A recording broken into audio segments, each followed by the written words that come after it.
Hello, everyone, and happy Monday. My name is Kiera Cotton, filling in this week for Stephanie Haney. This is your 3 News Now afternoon update.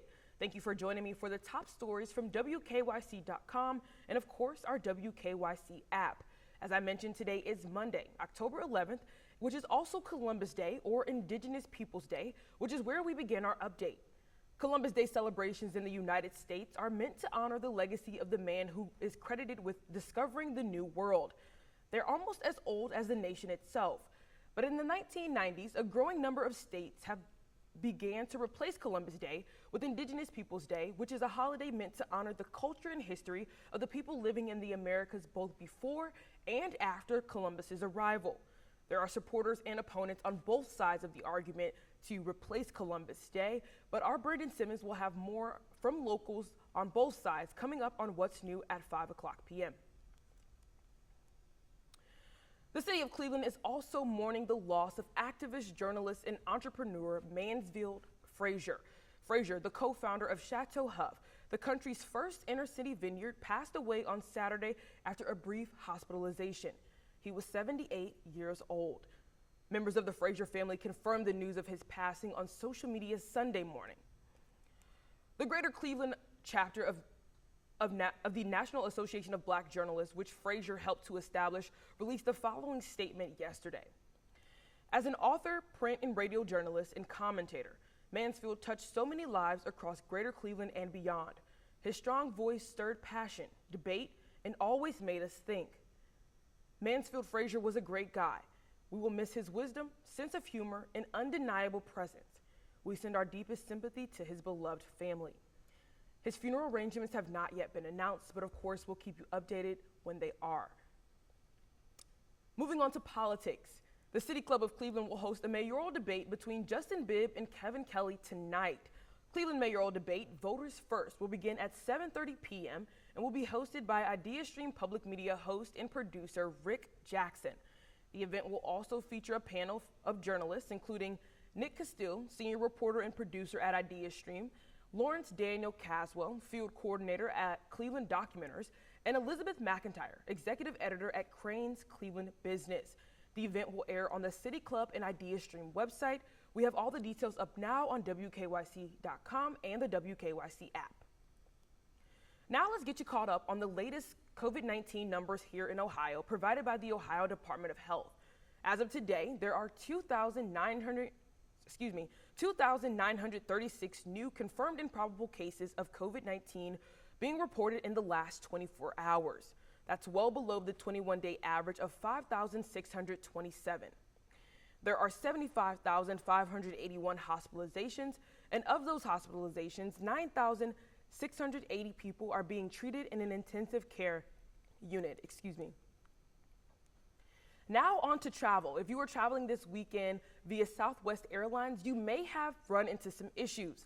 The Dallas-based airline blamed air traffic control issues in bad weather for a slew of operational challenges that resulted in 1,900 canceled flights Saturday and Sunday. But those issues didn't end on the weekend. They continued this morning, and by mid-morning, Southwest had canceled about 360 flights and more than 600 others were delayed. Now, Southwest Airlines was the only airline to report such a high percentage of canceled and delayed flights over the weekend. So if you're looking to do some traveling coming up in the next day or week or so as we approach the holiday season, you might want to take that into consideration.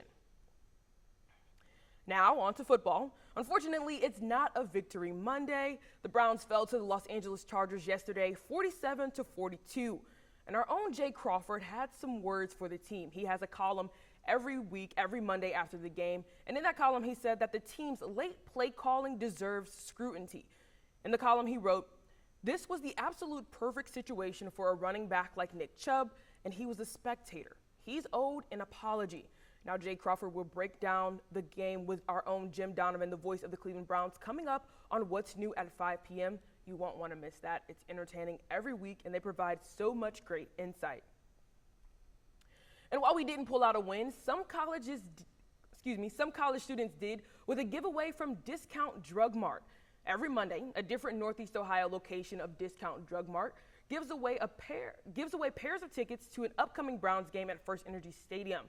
How do you get it? It's the first 50 students to show their college ID by 8 a.m. The ticket giveaway is done in partnership with the Lake Erie College of Osteopathic Medicine. We have a full list of the giveaway locations up now on WKYC.com.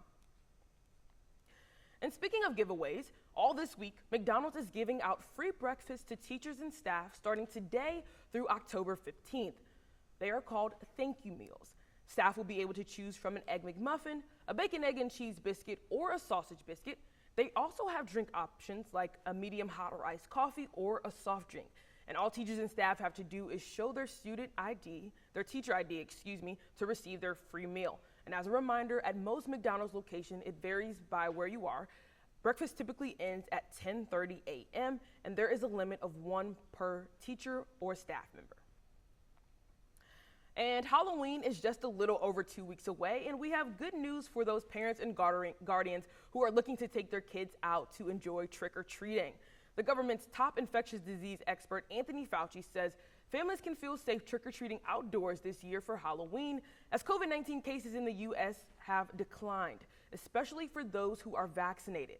Now, on CNN's State of the Union yesterday, he said that it's an important time for children, so go out there and enjoy it. So that's always good news. He maintains, though, that getting vaccinated is the best way to slow the spread of COVID-19 and, of course, to avoid adverse symptoms. And last but certainly not least, this is for all the music fans out there. Paul McCartney says that John Lennon is responsible for the Beatles' breakup. He was talking on the BBC Radio 4's The Cultural Life that is scheduled to air October 23rd, and McCartney said it was John Lennon who wanted to disband the Beatles. Quote, he says, "I didn't instigate the split, that was our Johnny," end quote. The band's fans have long debated over who was responsible for the group's breakup, with many blaming McCartney. But McCartney said Lennon's desire to, quote, break loose was the main driver behind the split. And that wraps up your 3 News Now update for today, Monday, October 11th. Again, I am Kiara Cotton filling in this week for Stephanie Haney. I'll be back tomorrow with more headlines from WKYC.com and, of course, the WKYC app. Have a great day.